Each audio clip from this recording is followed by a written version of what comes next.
Good morning, everybody. It's Wednesday, November 12th, 2025. My name is Don Swanker. I'm going to call the Jackson County Board of Supervisors meeting to order. To my left, I have Mike Steinitz. To my right, Nan Flegel is supervisors. We have Lisa from the auditor's office. Good morning. We have no press today. So with that, first up, we have visitors and citizens. Is there anybody online or in the gallery that'd like to address the board today? Stand up, identify yourself, and tell us why you're here. My name is Lucinda Schwenker, and I'm here regarding the Senior Citizens Center. And I did a proposal this last Monday evening for a group of charitable givers. And I have an anonymous donor that would like to buy half of a stove.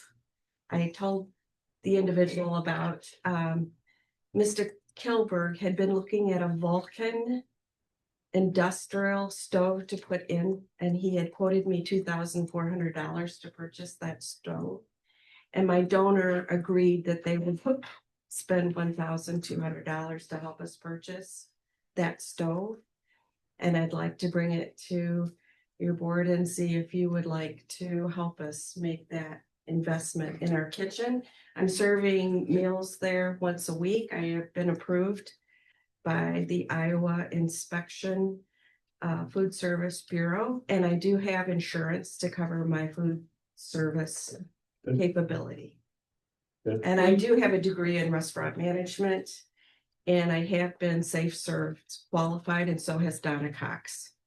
So we are ready to press forward with that center. So I assume that you say, Mr. Kober, you're talking about our maintenance? Yes, Yeah, okay. Jeff Kilbert. I think what I would like to do is if we could get with him and talk to him about it and see where he's at and all that, kind of get the details behind it.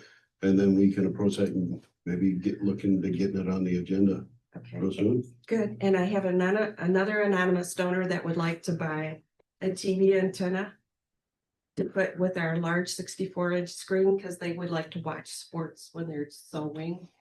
My ladies love sports, so give that some thought. But I have a donor who's willing to buy an antenna, and I will talk to my board as well whether that's doable. Yeah. So, yeah, just like Don said, just make sure that whatever you want to present, that it's on the agenda so that we can just Look and do it something. either approve it. All this happened within 1 week, and these people that are stepping up, they want to see me do something. Sorry. Well, no, we will talk to Jeff Kilberg and we'll get back to you and see if we can do something. I guess my board would like to know, do we have an architect? Are we pressing forward with our grant? I believe he's still working on that. I know he had a proposal in RFP that he was working with Kelly Brown from ECI or JCEA, and I thought they had it finalized. So I thought we were just waiting to hear back. So Awesome. we're trying. Right. We're pressing forward. Kind of what I told you in the season. I don't know that you were there at the last one. I was not. So like this year's money was kind of at a halt or whatever, but we're still moving forward for the next release of funds. Excellent. Okay. Because So we have to get an RFP for the architect bid first to see what the architect costs and then move forward with that. Okay, thank you. You bet. Thank you very much. You bet. Anybody else that want to address the board today? Hearing none, we'll move on to the first item, and that's George Dougherty from the Pioneer Cemetery Committee or Yeah. Commission. Good morning. Good Morning. morning. I'm here to talk again about the overhang easement at Sweezy Cemetery. I believe you all should have received the latest version. The only thing that changed from the previous version that I gave you is I referenced the attached map that I thought should be incorporated into this. And the other thing is there was some confusion on the part of both parties, I guess, to say the ingress and egress on the back page, the last paragraph talks about can they go into the cemetery? And I indicated that they could other than through on the easement, they can walk through the cemetery on foot, but they can't take vehicles. And I think we clarified that yes, they can have a vehicle on the easement, but not inside the cemetery. So I got a note last night from Macocata Valley. They said they agreed with, I sent them a copy of this same document. They agreed with the document. They're ready to move forward. They would like us to sign it, send it to them. And we did verify with the owner that the shed, he has, Yes. we have writing that he said he's okay with this. Macocata Valley told me that everything, they have notified him and he is okay with the change or the move. Okay, but we talked about that. I said I would like to see something in writing, because I agree a phone call is fine, and Macocata Valley said this and you said that, but we talked about a paper trail sometime. I have the only paper trail I have is the note from Macocata Valley. Okay, so you didn't talk to this individual personally. He sent me a note asking why I wanted to put a utility pole in the cemetery. And I said, that wasn't my idea. I said, if you want to, you should, I said, the Macocata Valley has been trying to get a hold of you. You should call them and talk through it. And so that's the last I heard from them. I guess it falls, if Macocata Valley's doing the work, it falls on them to make sure everybody's on board, so. Yeah, I know. I mean, the Doesn't only feel thing like we're my really agreeing responsibility. to is the easement. We're not agreeing to them moving poles and doing whatever. Right. No. So that's up to Macocata Valley, so. Thoughts of the board? I would make a motion to approve the request for utility easement on the Pioneer Cemetery property as presented. I would second that. Got a motion by Mike, second by Nan to approve the utility easement on the Pioneer Cemetery property located at 240422 address on 196th Avenue, Lamont. Right? Correct. As presented, for the Sweezy Cemetery. Any other discussion? All those in favor say aye. Aye. Aye, motion carries. What's the process of signing? Because you and I need to sign it. Right after the meeting, we can do that. Okay. Do I need to stick around for Or that? if you want to sign it, do you need to take a copy? Well, I guess, Yes, I would like a copy. hand me a You- copy. Had to Do be you have- notarized, so it'd be better if you came back. Should you come back and get it? How long would be? I have no idea. The longer you sit there, the longer it'll be. You want to- Not needed to. Minute recess here. Yeah, why don't we take a brief recess? Okay, we'll go ahead and reconvene at that time. Sorry for the inconvenience. Next up, we have Andrew Long with the Jackson County Jail to give us an update. Good morning. Is this your jacket? Yes. Okay. Sorry. Good morning. Good morning. I'm missing W fireman, 155. What do you want? Jack. Oh, Welcome. Okay, so an update on October here. Well, I guess more current right now at the moment, we're sitting at 31 inmates. I talked with Scott County here, was it Monday or Friday? They said their numbers are stable right now, but they're gonna get a hold of us as soon as they need some more held, so. Good. 28 males, 3 females, 2 of the females are our own, 1 is Scott County's. Otherwise, we have 7 of our own males and 21 Scott County males. Our high count in October was 44 inmates. Average for October was 34.39 inmates per day. Revenue for October out of Scott County was $35,090. Bringing our grand total currently at $337,350. One thing I have noted in here, we have 2 other agencies that have been billed this particular month. The first was the Iowa Department of Corrections. When a person's arrested on a parole violation and solely a parole violation, code says that the responsibility that is for the Department of Corrections. I've had it in the past where they have denied bills for one reason or another. So I did not include that in the running total, just to kind of keep a little bit of continuity to it, so it's not more confusing than it needs to be. So that's $525,000 for this month of October, and there would still be some here into November as well. We also had Will County, Illinois. We had Say a, again what that total was, for what you just, parole violation, yeah, $525. okay.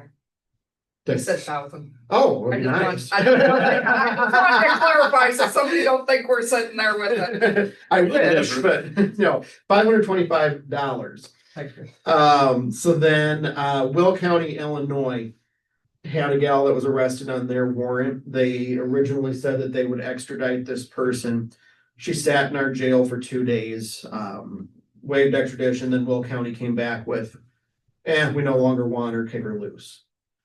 When that happens, I generally am in favor of billing that agency since we held them for nothing. Now, obviously, they can turn around and not pay it. There's probably not much teeth behind us, going after them in any way for it, but I think it's a matter of we bill them. If we get it, great. If not, oh well. So there might be $150 coming from Will County, Illinois too. Again, not included in that total simply because I didn't want to make it muddier than it needs to be.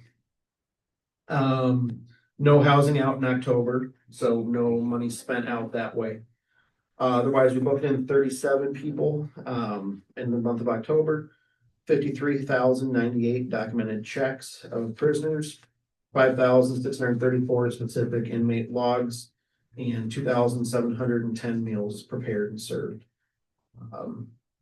Counts have been fairly low. We've had some incidents here in the last month, primarily relating to inmates with mental health conditions. Pretty extensive long-term suicide watches on a couple. That just continue to show behaviors that we want to make sure we're watching closely. So we've had some definite rise here in the last month. Not that it's not always a lot of this, but with mental health concerns and kind of watching those people extra close and a little more labor intensive that way. But ultimately, it's what needs to happen to make sure that we're keeping people safe. Other than that, I think we are looking to move that staffing discussion until the 25th. I don't know if you guys have seen Becky's email. Okay. Other than that, I don't think I have anything more for you guys unless you have any questions for me. Thank you very much. We No, appreciate yeah, everything you guys what are you're doing. doing, and yeah, we wait to see, our proposal. All right, I sounds know we good. discussed it already, but things might have changed. Mhm. Well, we appreciate it very much and we'll see you on the 25th. So But thank you very much. Andrew, I got a quick question. Yes. Is because you said you had to, the responsibility, the 150 to Will County was charged. I mean, do we have to hold that subject? We do. So the way it works when you have an out of state or an out of county warrant, essentially someone gets pulled over on the street. The officer runs them through NCIC. Dispatcher runs them. It comes back. This person has a warrant. Now that's not valid until that other county is notified through NCIC, physically pulls that warrant, sees, yep, here it is. And the judge's order says this is within extradition limits. So in that case, you can't arrest prior to that. Once you have that, you must arrest. It's a warrant. However, the problem with that is in certain circumstances, other agencies will turn around and cancel their warrants because they've decided, it's not worth it to go get this person, which is lousy. It puts like us where we're holding this yeah. person that we don't need to. And that's why I believe in billing on those. It's legal. You can do it. It's just a quashing of that warrant. But at the end of the day, it kind of puts us out. We're housing this person we don't otherwise need to house. Fortunately, this was a compliant person. It wasn't someone that racked up more charges. Right. But in this particular case, like I said, I believe in billing for that because Yeah, no doubt. you're putting us out, we're feeding this person, housing this person, and then you've decided you no longer want them. So that's kind of why I go by that. I just don't know what the responsibilities across state lines were. That's what I was getting at, yeah. Yeah, you can do it. It's just lousy to the other county essentially. So We'll see. Well, let us know. See what happens. Appreciate it. Yeah. Thank you. Have a good day. yep, have a good one. Next up, we have Ruth from Veterans Affairs. You have the floor. Come on up. Good Good morning. morning. Morning, I apologize that I did not get these to Luann in time, so I will give them to you here. Thank you. Yes. So last month, we had 53 in-person visits from veterans and family members. We took 131 phone calls.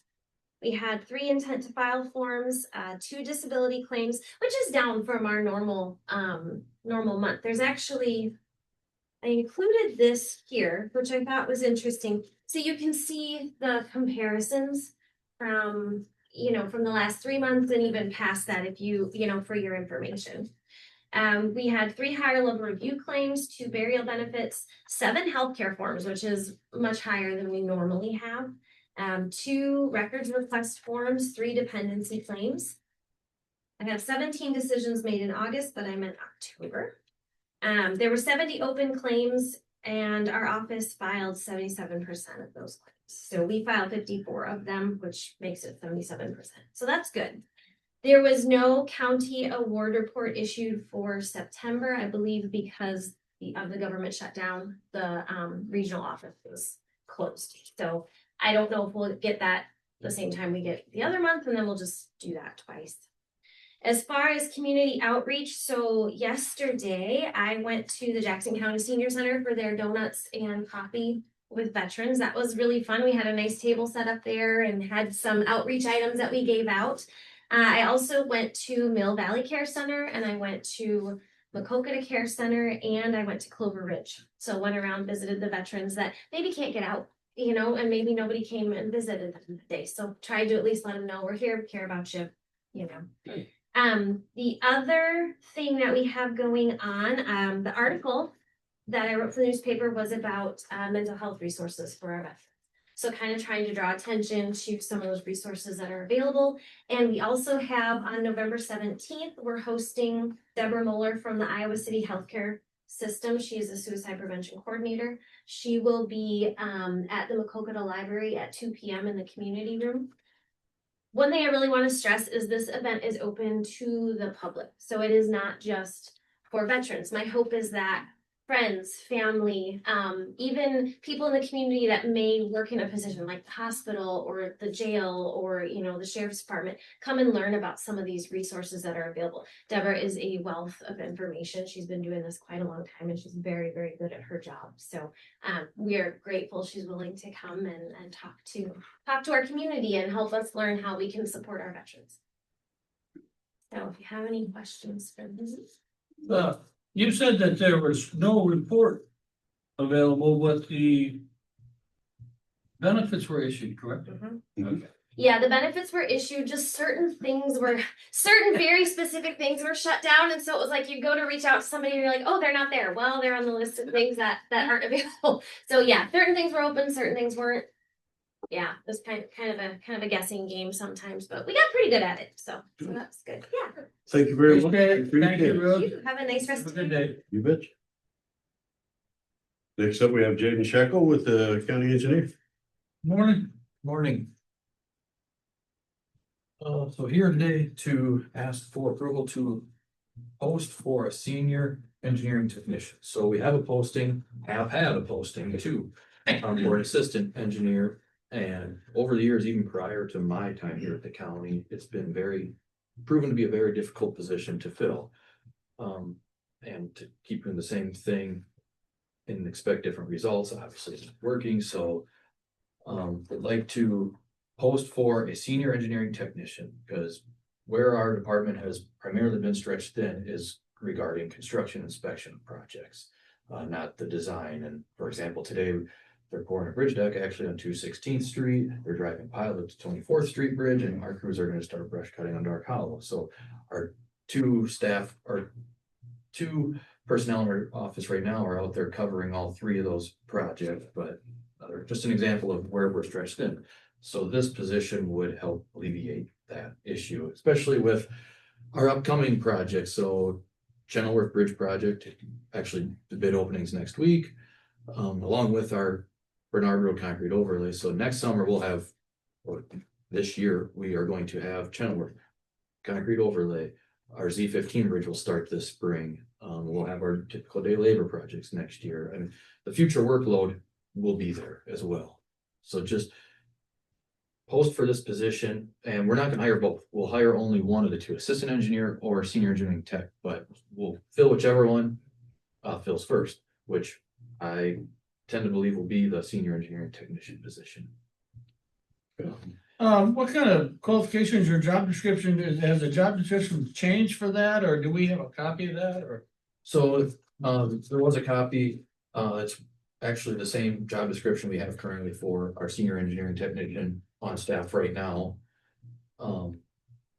We do require, or if they don't have it available, we do require them once hired to get DOT, the only qualifications, I guess, or certifications would be Iowa DOT certifications in what they call HMA 1, PCC 1, PCC 2, and aggregate. Those are certifications for them to do inspection of materials on our projects let through the DOT.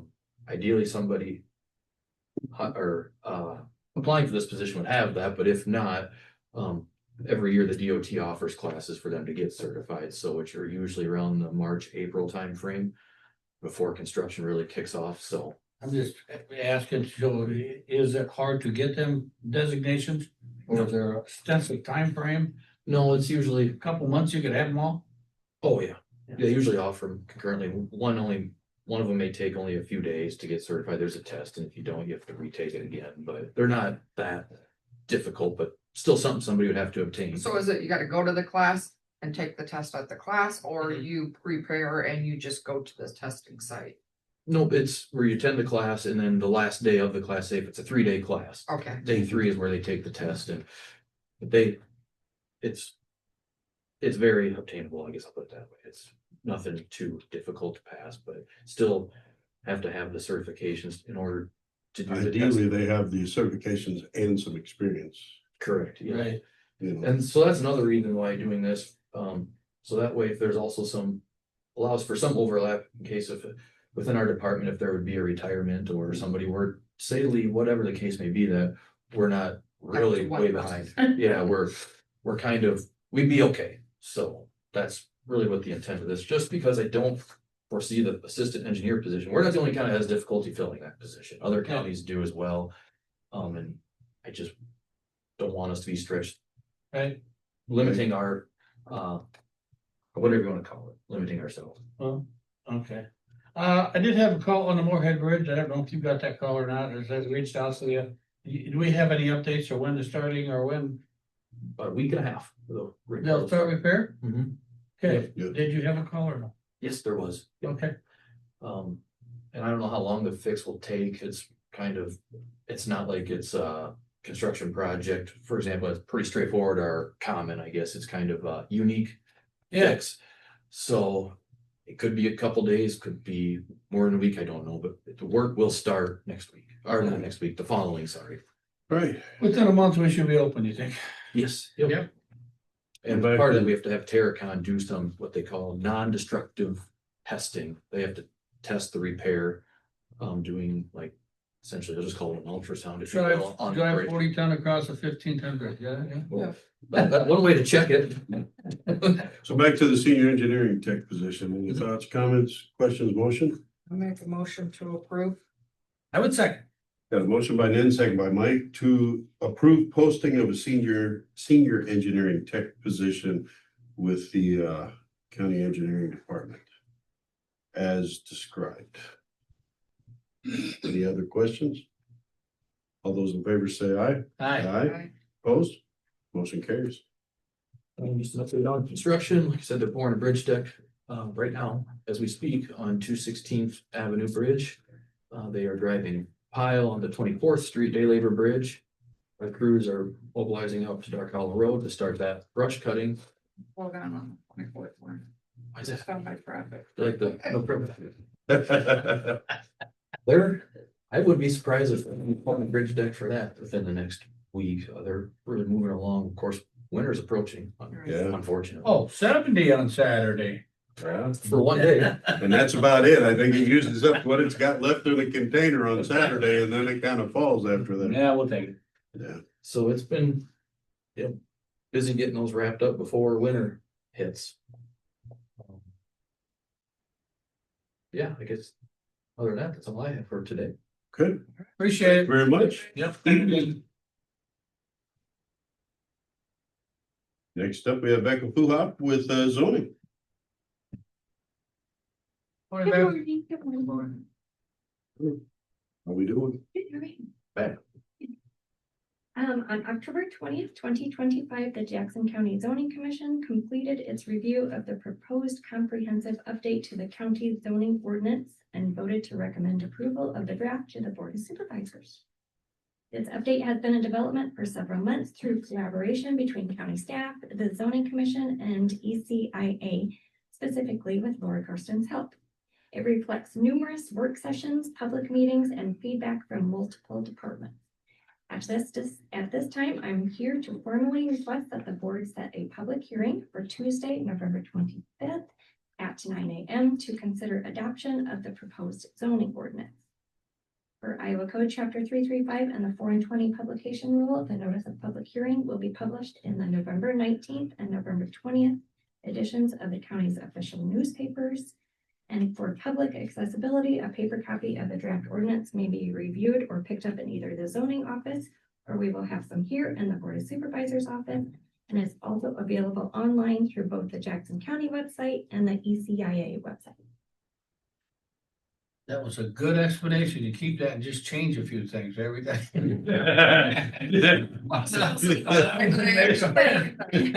I would make a motion. Hopefully, we don't have to do this for another 10 or 20 years or whatever. Make a motion to set the public hearing date for Tuesday, the 25th at 9 a.m. as proposed. I have a question before we do that. If we want, Laura to come in and read ahead of time and come in early to do that, do we need to set the public hearing for 8:30 Yes, when she starts to read instead of 9 o'clock? Sure. yes. Sure. I will rescind my motion to 8:30 instead of 9.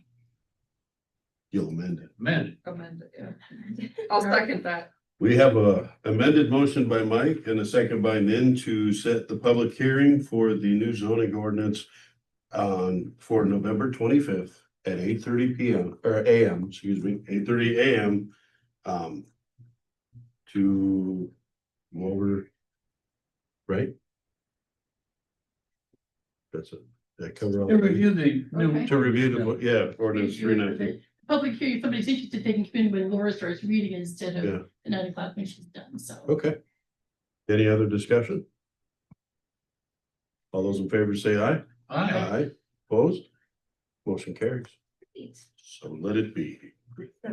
Be fabulous. Anything else going on in your office we need to know about? Awesome. Nope, nothing.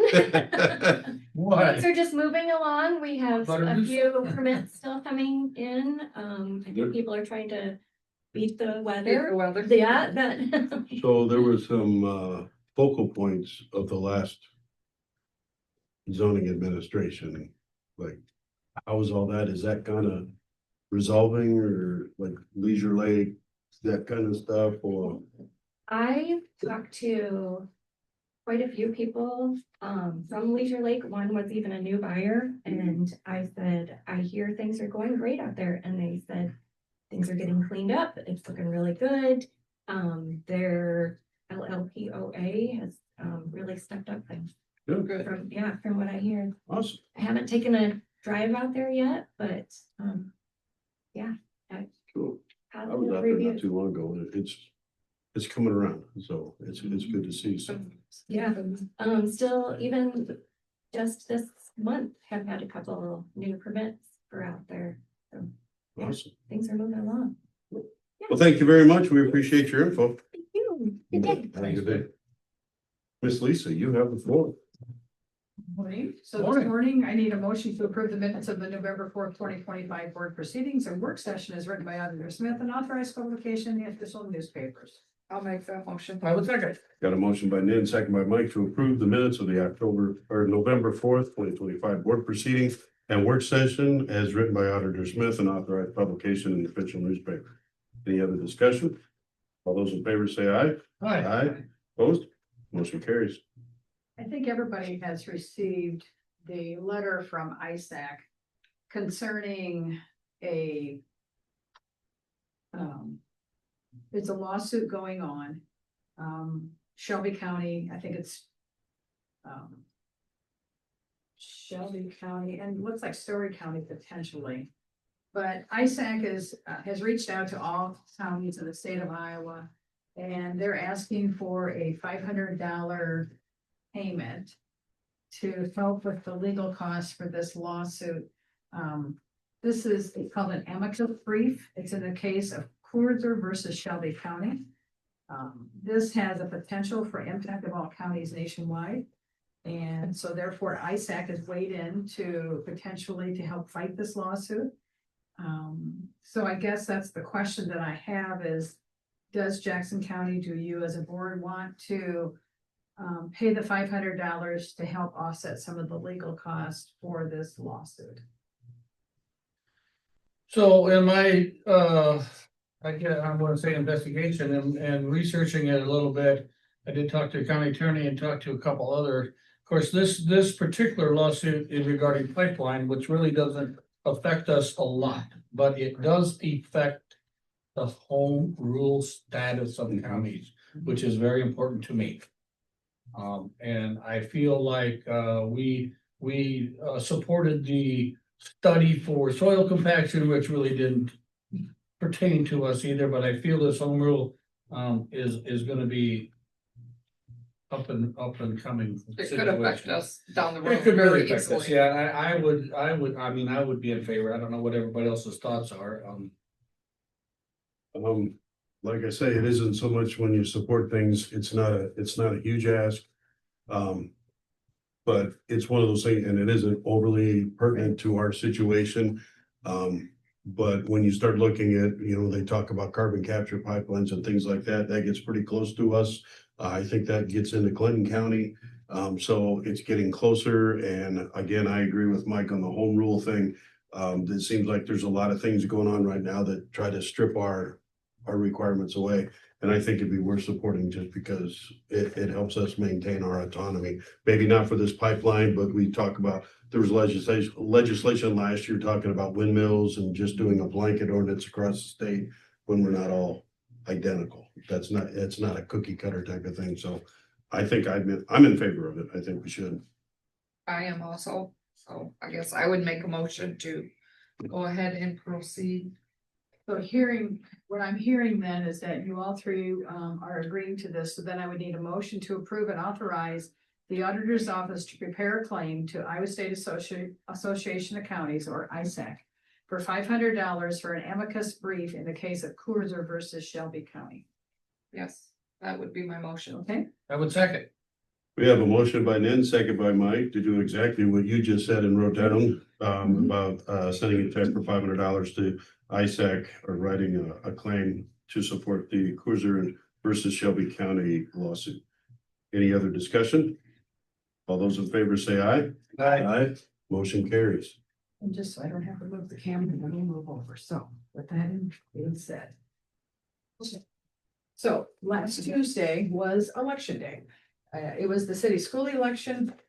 Actually, Jackson County, you know what, had a pretty good turnout. There were people that went to the polls. There were people that had voted absentee prior to voting on election day using new equipment.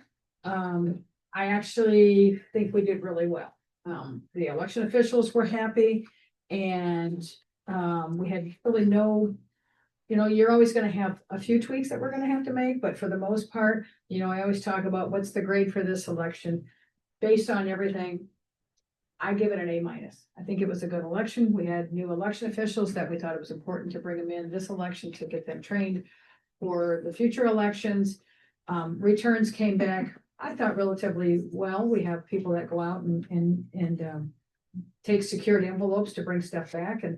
And really what we're doing by doing that is we are giving good data the night of the election. We don't have to worry about someone's called us and did we hear it right or whatever. What we're doing is we are getting this little TM, this little thumb drive out of the machines. And so when we post our election results on election night, I'm very confident that those are good results. The things that make things a little bit tricky, there was a huge write-in campaign in Bellevue, the city of Bellevue. There were 2 city council candidates. There was a huge write-in campaign. There was 492 write-in votes for that, of which 2 you will certify today. They did receive enough votes. Then there were 72 other votes that happened there. So it's kind of interesting how that happens. But write-in votes, we always tell our city clerks, it's a lot easier to to get people to sign nomination papers and to file them than it is to always be dealing with write-in votes. Jackson County overall, last Tuesday, we had 913 write-in votes. And I came in on Sunday, I made sure that we have 913 write-in votes. It's important to know that when I say that every vote counts, every vote counts. And so I did take the time, made sure that we had those 913 votes across Jackson County. And we do have a tie that we will need to draw for. It is in the city of Monmouth. The current existing mayor did not file nomination papers. I don't know why. That doesn't matter to me. But there were write-in votes that were done for that position. And so today we will draw a name out of this very, you can see that we've really gone deep on it. We've got a bowl here that we will draw. William Rowan and John Wogeman were the two people that received the most votes. They tied at 9 votes. And so we will draw a name out of our bowl here to see who is elected. Whoever's name is drawn, so let's talk specifically about this. Whoever name is drawn does have that still, because you're a write-in, you don't have to take this position. So they have the ability that the Iowa law allows them to resign from a position or not qualify for it. So it's still up to those individuals if they want to receive this or not. As an example, Maquoketa's second ward, that was done by write-in vote also. 6 votes is the winner, and that would be Justin Hayward. He received 6 votes. Should he not decide to be a second ward council person, Iowa law then allows on a city council position to go to the next highest vote getter. So Justin does have, and along with other council positions, they do have that ability to say no if they really don't want to do it, but it's still up to them. The Easton Valley vote today is what we call first tier canvass. Easton Valley did have, we are what they call the control county for this. We set out, the whole election and such. Clinton County also, there are Easton Valley voters in Clinton County, so those voters, Iowa law does not allow you to cross county lines anymore. So Clinton County is also doing their canvass to see how that vote turned out. It is my understanding that it's a very close vote. I believe that at the end of the day, potentially the way that it was reported last week, that the difference is 6 votes. And the reason why is because it was a bond vote. A bond vote requires a 60% passage. They did not receive 60%. They are 6 votes short. It is up to them. I don't encourage, I don't discourage. This is a decision that their school board or their superintendent, somebody will have to make that decision if we're going to have a recount or not. But should they decide to do that, we will be recounting both. Clinton County will do a recount, Jackson County will do a recount of all ballots that were cast in the Easton Valley school district last Tuesday. So I guess we'll wait and see how the second tier canvass that we're going to do next week, we'll actually see what the vote total, if any, is. So that is a kind of wait and see. We'll see what happens. The thing that is kind of hard to understand is that you as a voter, you decide what you want to vote on. Maybe someone came in and only voted for that bond issue. Maybe someone only voted for the candidates, but it's your choice. And there were 19 people that had decided not to vote for the bond. And there was some discussion that potentially, the bond was actually on some ballots was on the back side. Because of spacing, and so that bond was on the back side, but it clearly says on the bottom of your ballot, turn the ballot over. But there were 19 people that did not choose to vote. That's their choice. Can't say that, and the other thing that you have to be very careful of is that we don't want to, as election officials, I don't want them leading the voter either. It's your choice as a voter who you want to vote for and what you want to vote for. So there's a very fine line there that these election officials that are sitting at that table on election day, that they have to be very careful that they don't lead the voter. So 19 people chose not to vote, 19 people chose not to vote. It's, that's their choice. So with that, I would like to draw a name out of this. I have two names. William Rowan and John Wogeman are the two names. Question And- before you draw. Sure. And I know I got a phone call, and so just so you can explain as far as intent, when people do with so many write-in candidates, there was questions. Does it have to be spelled right? Does it have to this, is it clearly identifiable what the intent was, whether, maybe there's a junior and a senior, or maybe if the name is spelled wrong, because I know at the polling places, they were saying if you write in a candidate, you have to spell it right, so can you address those, just because I know those questions are I circulating? mean, that is a good question because an example in the city of Bellevue. The person that one of the people that got elected was Thomas Davis. But Thomas Davis may go by Tom. So Tom and Thomas are one and the same. Now, sometimes Smith is SMITH, sometimes Smith is SMYTH. Mhm. So it all goes back to voter intent. If those election officials can ascertain what the voter's intent is, then that is a vote for that person, because maybe they don't spell Flegel correctly. Maybe it's Fagle, maybe it's Fagel, but we know that it's the voter's intent is Flegel. So just because we don't get a man to a mon and a GLE versus a GEL, it goes back to the voter's intent. And so that's what they look at. That's what the election officials look at, is can they ascertain the voter's intent? And the problem that we're having, and based on what name gets drawn out of this, is it's my understanding in looking what we call our current system is called iVoters, that they're potentially what we see are two William Rowans. That was the other name that was wrote in for the city of Baldwin mayor, is William Rowan. It's very clear. I went back, I looked at all of the write-ins. It's William Rowan. Now, if it would have been Will Rowan, is that the same? But they all are William Rowan. The problem that I have, and I have sent an email to the Iowa Secretary of State, I just looked. I have not received a response back yet, but should that name be drawn out of this mold, the problem is that we see as a junior and a senior. I don't know what the voter's intent was. I don't know. So should that name be drawn out of this bowl, I'm not sure who's duly elected. I had a phone call from another county auditor, and when I asked that to that person, she told me that she would award the position to the senior. That was what her opinion was to consider that the senior person would be duly elected instead of the junior. Well, I disagree with that. I can't make that decision. Yeah. Do we hold up on, I don't know, We have to canvass today. We have to draw a name, and this may be a moot point because the other name may be drawn. Okay. But I'm just being, Oh, yeah, it wouldn't be any different if they don't accept it. I mean, we still drew the name. If they didn't accept it, and again, if the Secretary of State comes back and says nay, well, then we redo it. then we'd have to correct our canvas. Right. All That's right, correct. So, have at it. all right, so I've mixed and mixed. The name is John Wogeman. So it's up to John Wogeman now, if he wants to continue as the Baldwin mayor. Okay, So, Okay, do you have any other questions concerning, and I know I have quite a few signatures for today. Do you have any other questions concerning?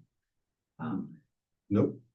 All I know is when I went to vote, it seemed like there was no real struggles on the staff for a new system and all that stuff. It seemed like the election volunteers, granted, they've been there sitting there, most of them have been doing it for a long time, but when you got a new system, there's usually questions, glitches, whatever. It seemed to go rather seamless. It seemed everybody was happy and upbeat about it. It seemed like it went very smooth on a voter perspective for me.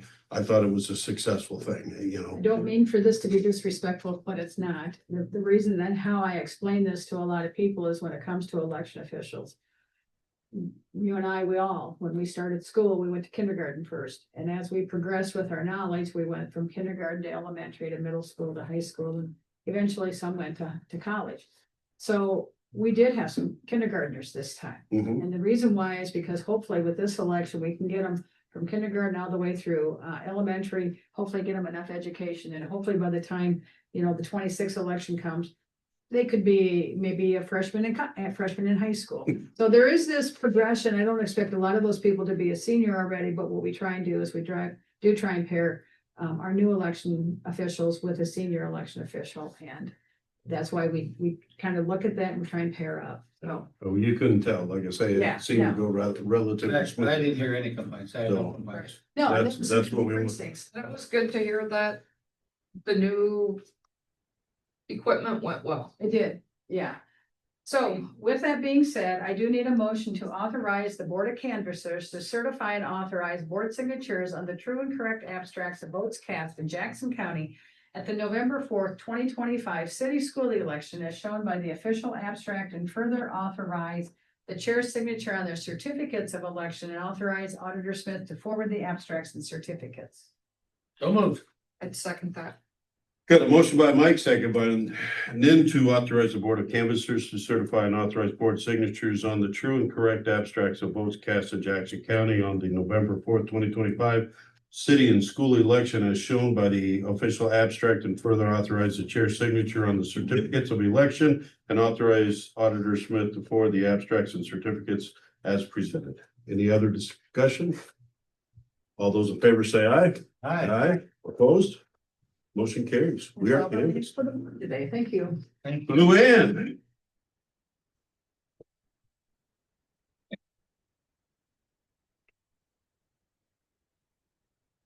Morning. Good morning. Good morning. All right. All I have for you today is the calendar. Directly after this meeting, at 10 o'clock is scheduled a work session on the investigator position. I'm not sure, that was the last that I heard that we were going to do that, so. At 4 o'clock this afternoon is the Veterans Affairs Commission meeting in the community room for any of you. And at 4 o'clock, I tentatively have a Ports of Eastern Iowa meeting by Zoom for NIN, but I hadn't received confirmation on that. And I received notice today for the Coconut River Watershed Management Authority. There's a WMA gathering in Cedar Rapids today, started at 10 o'clock, from 10 to 2:30 in Cedar Rapids for Don. But today's the first day I heard about it. So Thursday, November 13th at 9 a.m. is Don's turn on Just Talk. Also at 9 a.m. is an IRIS special meeting by Zoom for NIN. At 10 a.m. is a Mississippi Valley Workforce Business Committee meeting by Zoom for Don. And 11 o'clock is a Jackson County Area Tourism Association meeting by Zoom for any of you. Monday, November 17th at 1:30 is a Waste Authority meeting at the transfer station for Mike. Also, there's a Together We Build meeting that night at Together We Build for Don, and the agenda that came out said it was at 7 o'clock. So along with the next two meetings at 7 o'clock. So that's not what I expected. So at 6 o'clock that night is a zoning commission meeting in the community room or by Zoom for any of you. Our next regular meeting will be Tuesday, November 18th at 9 a.m. And there are a lot of meetings scheduled for after that meeting. At 1 o'clock, there will be an RPA board meeting in Dubuque by Zoom for Don and Nin. Also at 1 o'clock, it's a Jackson County Safety Committee meeting in the community room for Nin. At 3:30 is a Maquoketa River Watershed Management Executive Committee meeting by Zoom for Don.